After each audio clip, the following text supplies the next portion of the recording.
Hola, ¿qué tal amigos? Esto es el Remolino, revolviendo tus ideas, removiendo tus sentidos esta tarde, esta noche, o donde quiera que nos estén viendo. Vamos a traerles una breve entrevista, un breve consejo, un tema muy específico traído en voz de Yatza Guerrero, aquí con ustedes en cámara y que les va a comentar precisamente de este tema tan interesante. Los dejo en las manos de Yatza Guerrero. Adelante, Yatza, platícanos. Bueno, pues muchas gracias. Antes que nada, pues yo soy estudiante de la licenciatura en Lenguas Modernas en Inglés en la UAC, por lo cual mi carrera abarca muchos temas muy interesantes y uno de los que más me ha gustado ha sido la literatura griega y romana, en donde principalmente tocamos aquellos autores que han sido los más representativos de estas épocas, principalmente de la antigüedad, como lo sería Homero, que pues la Ilíada, como sería Dante Alighieri con la Divina Comedia, que es el tema que voy a tratar hoy. Yo desde pequeña siempre he sido una persona que ha estado muy envuelta en la iglesia, pero a raíz de que empecé a observar textos que veía en la iglesia con ojos, no puedo decir malos, sino con ojos diferentes, no de la típica manera en que a todos nos enseñan, empecé a sentir curiosidad acerca de que otros autores tocarían temas religiosos de una manera muy significativa, y me encontré con la Divina Comedia de Dante Alighieri y se me hizo muy interesante, principalmente el Satanás que él plasma, es decir, el ángel caído, aquel que fue expulsado por querer ser más que Dios. Y Esta quise figura mítica del Satán, del demonio, del enemigo oculto, ¿es ese?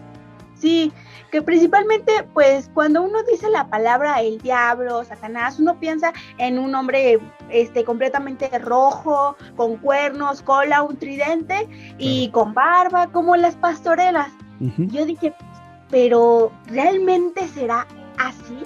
Porque de acuerdo a los textos se plasma de una manera diferente y Dante Alighieri lo plasma de otra. Así que yo me inspiré a hacer una investigación sobre los diferentes conceptos que puede tener el ángel caído, no solo en la Divina Comedia y en las Sagradas Escrituras, que será la Biblia.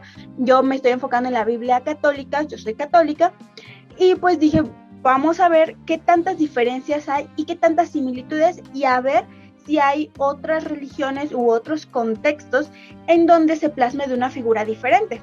Ahora, Okay. Aquí tengo mi investigación, la realicé en la universidad y a mi maestra le gustó mucho.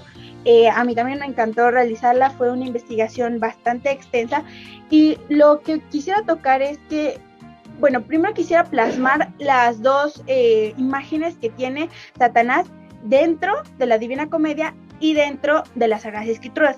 En las Muy Sagradas bien. Escrituras primero se marcaba como el ángel más bello.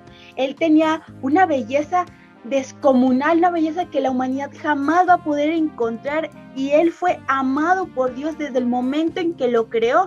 Le dio riquezas, le dio sabiduría, le dio dones, le dio la belleza.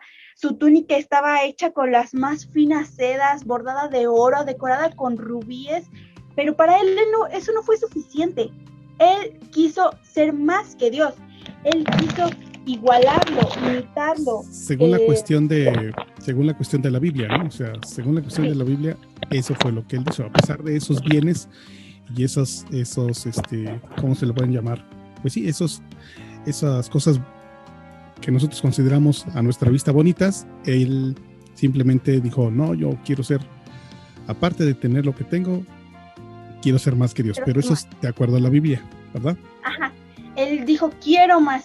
Y en la Biblia dice, por tu soberbia, tus ojos han perdido la verdad, han perdido ese mensaje de amor de Dios, y por ende vas a caer.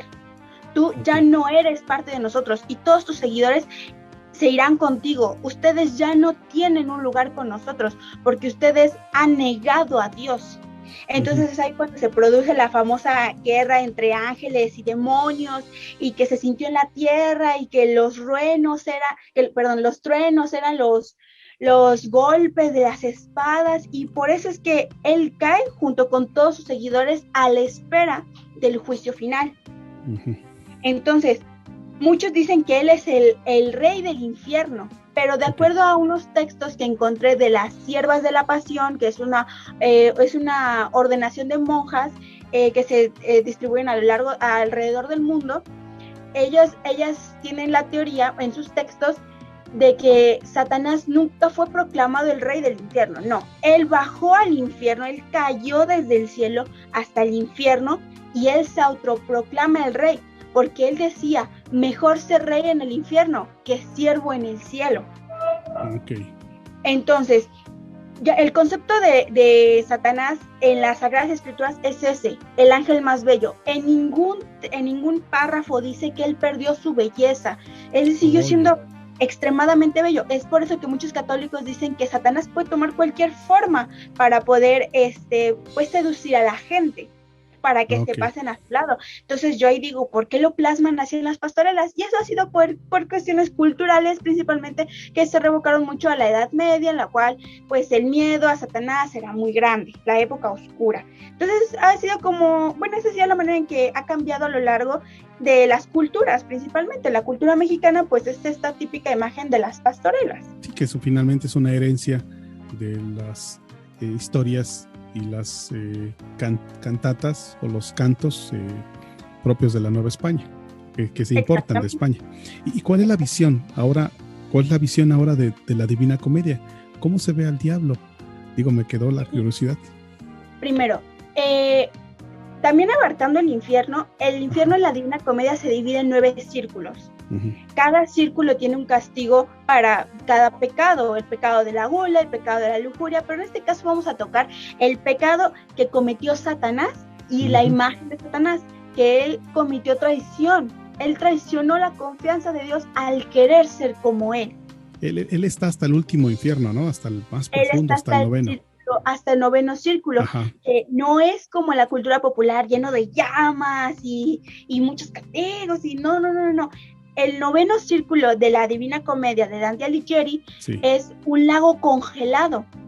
Hace mucho frío y Satanás, es decir, el querubín, el ángel caído, tiene 3 rostros. En cada rostro está masticando a un traidor, a los 3 traidores más grandes de la historia, que fueron Bruto, Casios y Judas Iscariote. Brutus es el que traiciona a un rey romano, ¿no? ¿Es correcto? Brutus y Casio traicionaron a un rey romano que se había hecho cristiano. Oh, ya. Y pues Judas Iscariote, todos sabemos a quién traicionó. Claro. Y pues Satanás los va a masticar por toda la eternidad. Los desgarra y los va a masticar, pero mientras los mastica él está llorando. Y esas lágrimas se conforman parte de ese río congelado. Y él tiene alas de murciélago, que cada vez que como que se baten, echa mucho un aire gélido hacia todo el infierno, para que todo el mundo que está en la eternidad del sufrimiento, pues sufran su dolor, de su pena, su tristeza. Y él, pues, si lo vemos a las Sagradas Escrituras y ahora a Dante Alighieri, las Sagradas Escrituras él es muy bello, pero con Dante Alighieri él es muy feo. ¿No será precisamente esa representación que trata precisamente de simbolizar que cuando estás lejos de Dios se siente un frío enorme? ¿No será eso? Bueno, podría ser una teoría, porque como tal Dante Alighieri nunca explicó el por qué él plasmó así.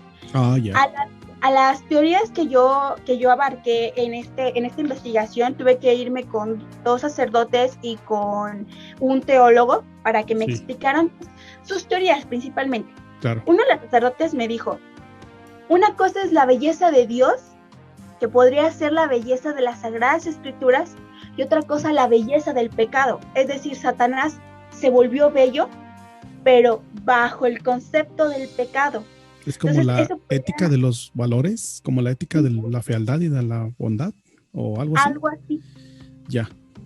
Él tomó una belleza que no era la de Dios. Entonces se puede explicar el por qué Dante Alighieri lo plasmó así.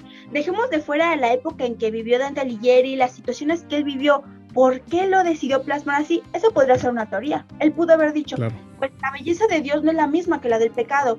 Entonces él tiene una belleza que es otra. Esta es una belleza diferente.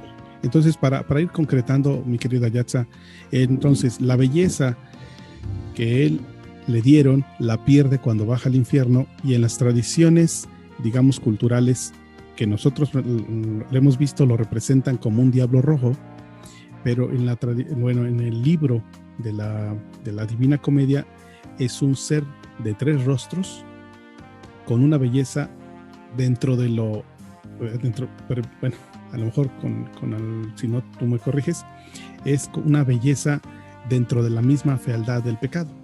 ¿Es así? Exactamente, porque su pecado fue uno muy grande, que fue la traición. Okay. Entonces él tomó la belleza de su pecado y claro. se transformó en el metamorfo que plasma Dante Alighieri. Ok. Está muy interesante, la verdad, Yatza. Es verdaderamente para aventarnos horas y horas de ese tema. De hecho, a la conclusión que llegué, quise investigar los diferentes conceptos. Uno de ellos también fue el dios griego que era Hades. Hades no era feo, Hades era un dios muy tranquilo. Le tenían miedo porque era el dios de la muerte, pero él era un dios muy tranquilo, solo que muy justo. Ahí dije, wow, eso es muy interesante. En la Iglesia Católica es otra cosa. Pues nuestro demonio, nuestro diablo. Y lo que me inspiró mucho a hacer esta investigación fue una leyenda en el sur del país, no recuerdo bien el estado, en donde una niña, en su inocencia, ella rezaba todas las noches por él. Ella hacía una oración en la cual pedía por su mamá, por su papá, por su familia, y decía, y también cuida a Satanás, porque nadie reza por él, y yo lo hago en su nombre. La niña muere por los escasos recursos de la familia, no le pueden hacer un entierro digno. Y simplemente llega un joven muy hermoso con ojos rojos que él paga todo el entierro y un entierro digno de una princesa. Y a la gente le conmocionaba cómo ese joven lloraba amargamente, les rompía el corazón, cómo lloraba la pérdida de esa niña. Cuando los papás de la niña van y le preguntan quién es él y cómo es que amó tanto a su hija, él les dijo, durante mucho tiempo la gente me ha odiado, han creído que soy lo peor. Y ella en su inocencia, en su dulzura, aunque fue castigada por orar, nunca faltó una oración para mí todas las noches de su vida, y por eso me duele su partida. Y ahí dije, pues Satanás no creo que sea tan malo como la Biblia, ha de ser tranquilo, pero también ha de tener ahí sus malas intenciones. Y con este cuento, con esta leyenda dije, quisiera saber más de él, otros conceptos de él, porque realmente me tocó la bondad con la cual él quiso despedir a esta niña. Claro, esa historia te tocó. Y de ahí de esa historia sacaste esta investigación. Saqué mucha inspiración para hacer este texto. Excelente. Incluso llegué a entrevistar a un chico que era mi amigo satánico, nosotros nos llevamos muy bien, sin importar nuestras ideologías. Y él es un adorador de este personaje, es como tiene su culto, ya, entiendo. Él tiene su culto, tiene su Biblia, su Biblia negra me permitió pues darle un vistazo. Y ahí me sorprendió que efectivamente él tiene maneras de tentarnos. Por ejemplo, los satánicos tienen estrictamente prohibido ofender a una mujer. Al contrario, ellos tienen que defenderlas porque ellas tienen la semilla de la vida. Y yo decía, increíble, o sea... Entonces, lo que a veces muchas cosas que nosotros pensamos, que nosotros hacemos, o que nosotros intuimos, muchas veces están basadas en nuestra propia ignorancia de las cosas.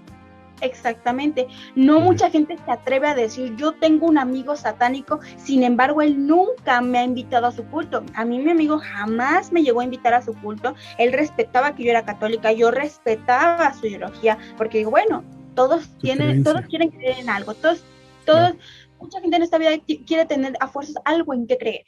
Y si él quiere creer en eso, es su problema, no es el mío. Pero y sin embargo, cuando yo le dije, oye, necesito tu ayuda, adelante, tú hazme las preguntas que tú me quieras hacer, él se abrió a la conversación, una conversación sana, una conversación de cerebro a cerebro, podría decirse, y fue muy interesante saber pues sus opiniones, porque de hecho yo lo tuve siempre con un concepto muy caballeroso, muy atento, y ahí me explicó el por qué es su actitud, porque eso es tu creencia, y dije, eso es muy interesante. Entonces, ha de tener, el ángel caído también ha de tener ciertas cosas buenas, y de ahí mi concepto de los satánicos, mi concepto del mismo ángel caído ha cambiado. Yo tenía un concepto muy malo de él, pero hoy en día no puedo decir que podría aceptarlo, pero sin embargo lo respeto. No lo juzgas, ¿no? No lo has juzgo, dejado de juzgarlo. Lo he dejado como que pues él en su onda, yo en la mía. Mientras yo no me meta con él, yo sé que él no se va a meter conmigo. Excelente. Y es lo que me ha gustado incluso platicar con algunos maestros, y algunos maestros me han dicho, ojalá todas fueran como tú, porque nunca falta el típico estudiante que tocas el tema de Dante Alighieri y se pone como, no, es que yo soy religioso y toda la cosa, y tú dices, bueno, sí, Claro. pero hay que verlo desde una perspectiva que no tenga que ver con la religión, sino desde una perspectiva humana, tratar de Claro. ser más humano. Claro. Muchas gracias, Yatza. Te agradezco mucho esta charla. Ojalá nos sigas compartiendo todos estos saberes, todas estas investigaciones que realices en tu carrera. La verdad es que será muy, muy, muy padre, un ejercicio muy lindo de poderlo seguir compartiendo aquí en el Remolino. ¿Te parece bien? Sí, muchas gracias. No, gracias a ti, Yatza. Continuamos. Esto es el Remolino, revolviendo tus ideas, removiendo tus sentidos con Yatza Guerrero. Continuamos. El